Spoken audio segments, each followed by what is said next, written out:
On arrive bientôt à la fin de ce voyage et je me rends du coup cette fois toujours sur l'île de Cebu, au Kawasan Falls, où je suis en compagnie de Rooney, mon guide pour ces quelques heures à faire du canyoneering.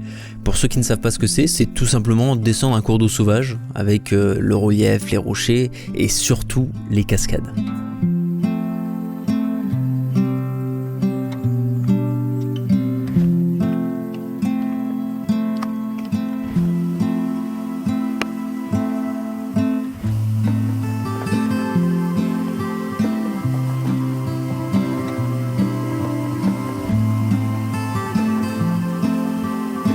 Après un peu de marche, on se retrouve au point de départ. Je vais pouvoir me mettre dans le bain, littéralement, puisque je vais pouvoir faire un premier saut de quelques mètres seulement, mais c'est déjà bien pour commencer.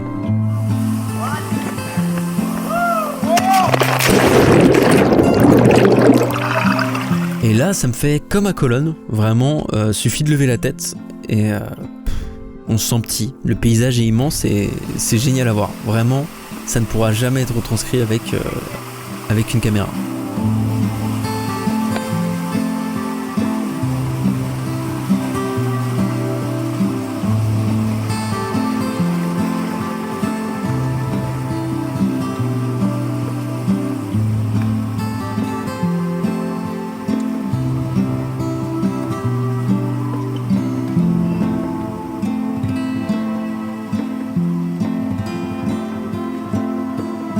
Niveau fréquentation, il y avait un peu de monde au début, mais on va assez vite les dépasser et au final on va se retrouver quasiment seul dans un milieu presque sauvage en fait, et c'est super agréable à parcourir. Je fais peut-être une fixation comme ça sur la fréquentation, mais je trouve ça quand même hyper important pour pouvoir apprécier un endroit.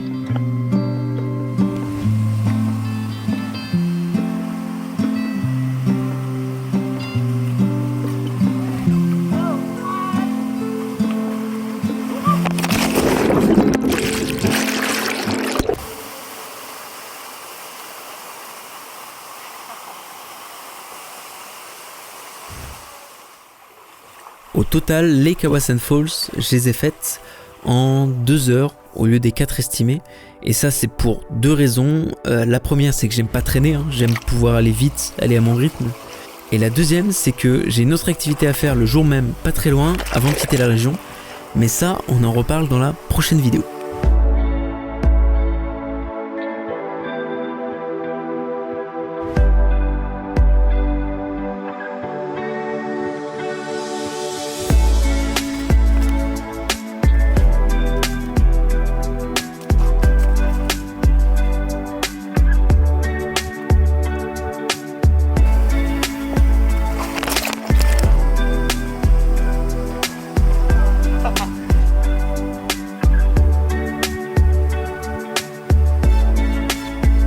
D'ailleurs, petite pensée que j'ai eue en voyant les stands installés ici, c'est le temps et la détermination que ça a dû demander à ces personnes de venir tout installer ici.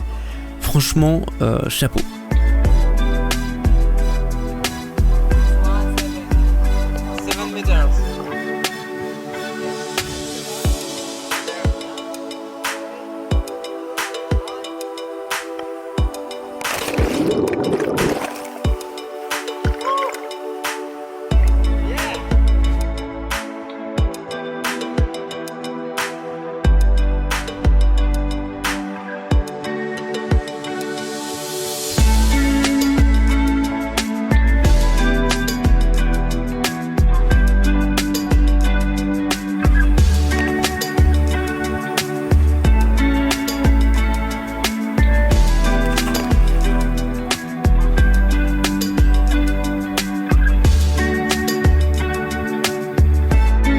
Et là, il y a des personnes qui vivent ici, c'est leur domicile, Rooney me l'a dit au passage.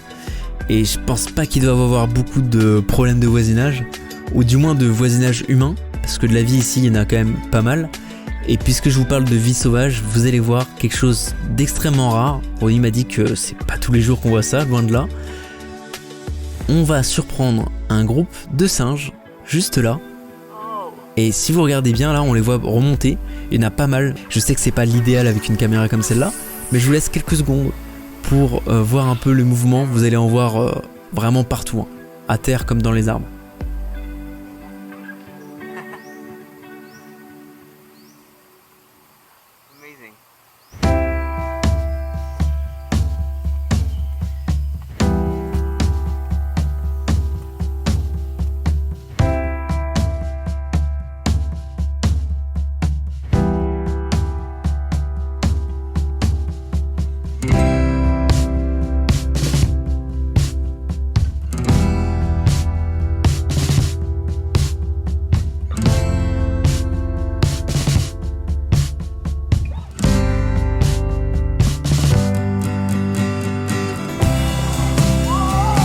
Et après le grand plongeon viennent de plus petits plongeons, puisque là c'est du saut à l'alien. Alors de mon côté c'est assez expérimental, alors que Ronnie, vous voyez, hop, voilà, un beau salto, c'est parfait, c'est génial. Moi c'est une traction bizarre, ça le fait pas. Mais au moins on peut pas m'enlever le mérite d'avoir essayé des choses.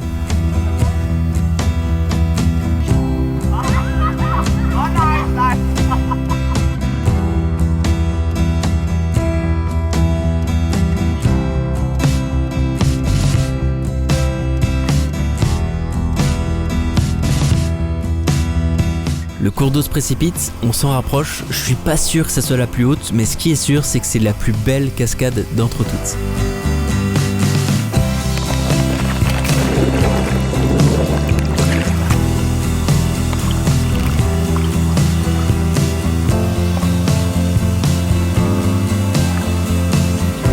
Et c'était aussi le dernier saut, puisque le bassin de la dernière cascade est réservé à la nage. Donc on va s'y rendre, mais comme il est encore tôt dans la matinée, encore une fois je vais avoir le lieu rien que pour moi.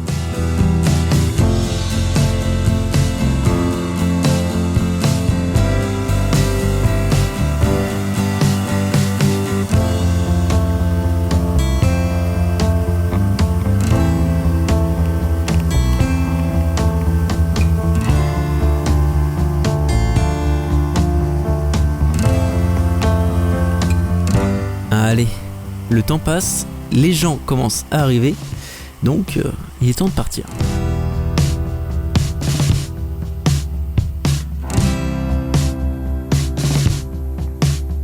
Et quelque chose que j'ai particulièrement aimé sur les lieux, c'est que, ok, l'humain est venu et intervenu, mais ça ne se voit pas. Je veux dire, il y a des escaliers, il y a des pierres placées d'une meilleure manière, mais ça ne défigure pas le paysage. Et pour ça, eh bien bravo et merci. Surtout merci d'avoir préservé les lieux, c'est vraiment génial de pouvoir explorer un lieu qui, même s'il a été modifié, est toujours aussi presque authentique. Sur ce, je vous dis à la semaine prochaine pour le dernier épisode aux Philippines. Cette fois ça se passe sous l'eau, vous allez voir un petit spectacle offert par la nature, c'est assez sympa.